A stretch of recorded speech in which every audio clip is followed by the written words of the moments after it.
இயேசு கிறிஸ்துவின் இனிய நாமத்தில் இந்த காலை வேளையில் உங்களை சந்திப்பதில் பெரும் மகிழ்ச்சி அடைகிறேன். இன்றைக்கு கர்த்தருடைய வேத வசனம் என்னவென்றால், அப்போஸ்தலர் புஸ்தகம் 10ஆம் அதிகாரம் 2ஆம் வசனம் எப்படியாக சொல்கிறது, அவன் தேவ பக்தி உள்ளவனும் தேவனுக்கு பயந்தவனுமாக இருந்து இரவும் பகலும் ஜெபித்து கர்த்தருடைய வசனத்தின்படி நடந்து ஏழைகளுக்கு, விதவைகளுக்கு, திக்கற்ற பிள்ளைகளுக்கு அநேக தானம் மறு தர்மங்களை செய்து உபவாசித்து ஜபம் பண்ணுகிற ஒரு மனிதனாக இருந்தார்.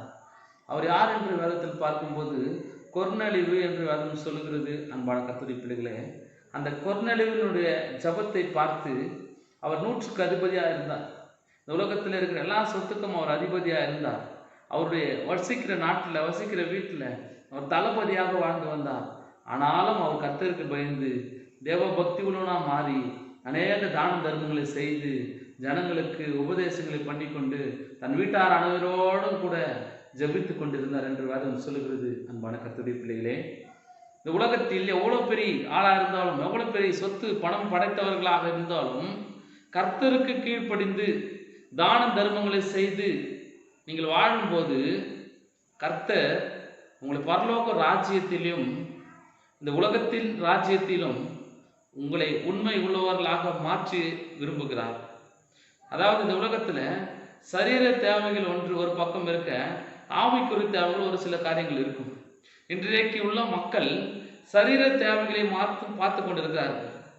நம்முடைய உடை எவ்வளவுக்கு எடுக்க வேண்டும், உணவு எவ்வளவுக்கு வாங்க வேண்டும், அரிசி எவ்வளவுக்கு வாங்க வேண்டும், பருப்பு எவ்வளவுக்கு வாங்க வேண்டும், நகை எவ்வளவுக்கு வாங்க வேண்டும், வாட்ச் எவ்வளவுக்கு வாங்க வேண்டும், என்ன வாகனம் வாங்கலாம், என்ன கார் வாங்கலாம் என்று உலகத்தினுடைய காரியங்களை சொல்லுகிறது. அன்பான கர்த்தருடைய பிள்ளைகளே, உலகத்தினுடைய தேவை நமக்கு அவசியம்தான், சரீரத்துக்குரிய தேவை நமக்கு அவசியம்தான், ஆவிக்குரிய ரீதியில் ஒரு தேவை இருக்கிறது.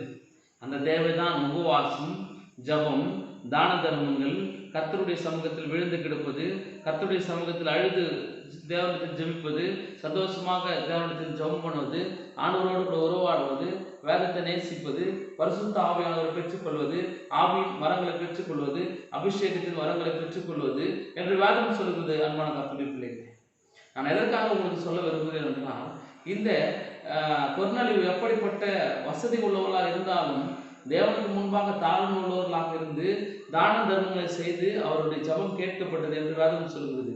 அதுபோல இன்றைக்கு நீங்களும் கர்த்தருடைய பார்வையில ஜபம் பண்ணால் மட்டும் போதாது, தான தர்மங்களையும் செய்ய வேண்டும், ஏழைகளுக்கு உதவி செய்ய வேண்டும்.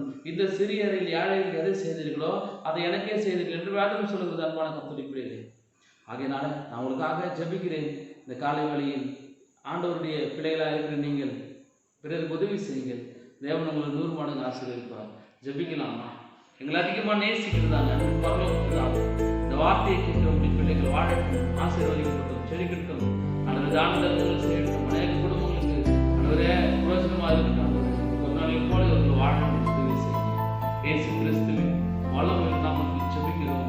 நிச்சயமுள்ள நல்ல பிதாவே, ஆமென். கர்த்தர் உங்களை, உங்கள் குடும்பங்களையும் ஆசீர்வதிப்பார்.